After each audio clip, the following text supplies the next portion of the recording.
Dari salib ke sajadah, perjalanan spiritual seorang imam Australia menemukan Islam. Pagi itu terasa sunyi di kota kecil Tasmania, Australia. Langit mendung menggantung di atas gereja tua yang berdiri sejak abad lalu. Di balik pintu kayu gereja berdiri seorang pria parubaya mengenakan jubah kebesaran gereja ortodoks. Namanya David Gold. Sudah puluhan tahun ia melayani sebagai pemuka agama. Sejak usia mudanya, ia mengabdikan diri untuk gereja, membaca kitab suci, memimpin misa, membaptis anak-anak, menikahkan pasangan, menghibur yang berduka, dan memberkati kematian. Ia telah menjalani kehidupan religius yang panjang dan dalam. Namun, di balik kedalaman pengetahuannya, di balik pidato-pidatonya yang fasih, ada sesuatu yang selalu mengganggu hatinya. Sebuah kegelisahan, sebuah bisikan sunyi yang menuntut jawaban. Bab 1. Panggilan jiwa yang lama terpendam. Bertahun-tahun, David menyimpan satu pertanyaan. Apakah aku benar-benar mengenal Tuhan? Ia tahu ayat-ayat kitab, ia paham sejarah gereja. Tapi saat ia berdiri sendiri dalam keheningan, ia merasa seolah Tuhan begitu jauh. Ia membaca kitab sucinya, tetapi tak jarang hatinya malah mempertanyakan doktrin, terutama soal Trinitas. Bagaimana mungkin Tuhan adalah satu, tetapi juga tiga? Bapa, Putra, dan Roh Kudus. Semakin ia mencoba menjelaskan, semakin hatinya tak tenang. Di hadapan umat, ia meyakinkan banyak orang, tapi dalam hatinya sendiri, ia merasa goyah. Ia mulai membaca tulisan-tulisan dari luar, dari pemikir agama lain, tapi tak pernah serius. Ia takut dicap murtad, takut kehilangan semuanya. Bab 2. Pemakaman yang mengubah segalanya. Titik balik hidup David terjadi bukan di gereja, melainkan di pemakaman. Saudara dekatnya meninggal dunia. David terbang ke Perth untuk menghadiri pemakaman. Ia memimpin doa seperti biasa. Tapi di tengah upacara itu, ia merasa sesuatu berubah. Melihat tubuh saudaranya yang terbujur kaku, David bertanya, "Jika aku mati hari ini, apakah aku benar-benar siap? Apakah aku sungguh yakin pada kebenaran yang kuimani?" Setelah pemakaman, David berjalan sendiri di taman kota Perth. Di sana, tak jauh dari taman, ia melihat sebuah bangunan dengan arsitektur asing baginya. Sebuah masjid. Ia tak tahu kenapa kakinya melangkah ke arah pintu itu. Ragu, tetapi terdorong rasa ingin tahu. Bab 3. Pertemuan pertama dengan Islam. Masjid itu sunyi, tapi pintunya terbuka. Di dalam, ia disambut oleh seorang pria tua yang ramah. Mereka berbicara pelan. David tak mengaku siapa dirinya. Ia hanya bilang ia tertarik belajar. Pria itu memberinya secangkir teh dan sebuah mushaf Al-Quran dalam bahasa Inggris. David membawanya pulang.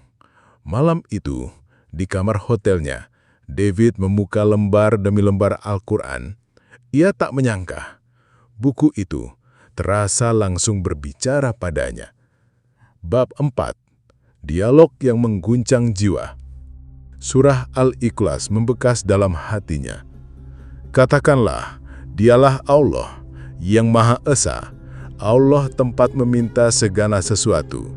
Dia tidak beranak dan tidak pula diperanakan, dan tidak ada sesuatu yang setara dengannya. Air matanya menetes. Inilah yang aku cari, gumamnya. Selama ini, ia berjuang menjelaskan Trinitas kepada umat. Tapi kini, satu ayat pendek membuat semuanya terasa jernih. Tuhan yang esa, tunggal, abadi, dan tidak menyerupai makhluk.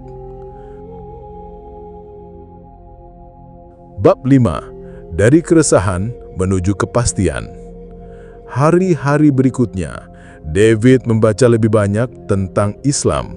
Ia membaca tentang para nabi, tentang Nabi Isa, yang dalam Islam bukan Tuhan, tapi utusan mulia. tentang Nabi Muhammad SAW sebagai nabi terakhir. Ia mendengar rekaman azan, ia mempelajari sholat, dan untuk pertama kalinya, ia mencoba bersujud di lantai kamar hotelnya. Dan di sana, di antara lantai dingin dan hening malam, ia menangis. Air mata itu bukan karena keraguan, tapi karena ia merasa untuk pertama kalinya dekat dengan Tuhan. Bab 6. Mengucap syahadat. David kembali ke masjid itu sepekan kemudian. Di hadapan imam dan beberapa saksi, ia mengucap 2 kalimat syahadat. Asyhadu an la ilaha illallah wa asyhadu anna Muhammadur Rasulullah. Aku bersaksi bahwa tiada Tuhan selain Allah dan Muhammad adalah utusan Allah. Nama barunya Abdul Rahman, hamba Sang Maha Pengasih. Bab 7. Reaksi orang-orang terdekat. Sebagian keluarganya tak bisa menerima. Mereka merasa dikhianati. Ia tak hanya meninggalkan gereja, tapi meninggalkan warisan spiritual keluarga. Tapi Abdurrahman tidak membalas dengan kebencian. Ia tetap datang saat diminta. Ia tetap membantu. Ia ingin menunjukkan Islam tidak menjadikannya asing, justru menjadikannya lebih damai. Beberapa teman lamanya menjauh, tapi ia bertemu komunitas muslim baru yang hangat. Mereka tak peduli latar belakangnya. Yang mereka lihat, hatinya tulus mencari kebenaran. Bab 8. Hidup baru, cahaya baru.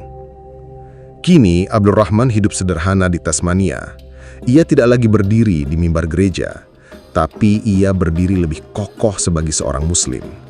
Ia masih berbicara pada orang-orang, tapi bukan untuk menghakimi. Ia berbicara untuk menyampaikan bahwa hidayah datang dengan lembut, bukan dengan debat, tapi dengan cahaya. Ketika ditanya mengapa ia masuk Islam, jawabannya sederhana. Karena untuk pertama kalinya dalam hidupku, aku mengenal Tuhan tanpa bingung.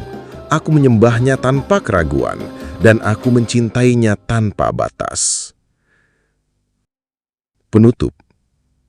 Hidayah adalah milik Allah, kadang datang pada yang tak disangka.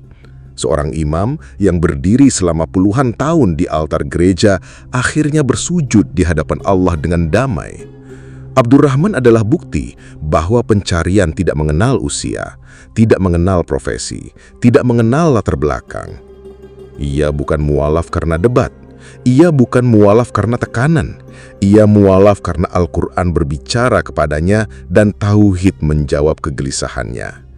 Semoga kisah ini mengingatkan kita untuk selalu menjaga niat, menjaga hati, dan tidak pernah meremehkan cahaya iman yang bisa datang kapan saja dari jalan yang tak kita duga.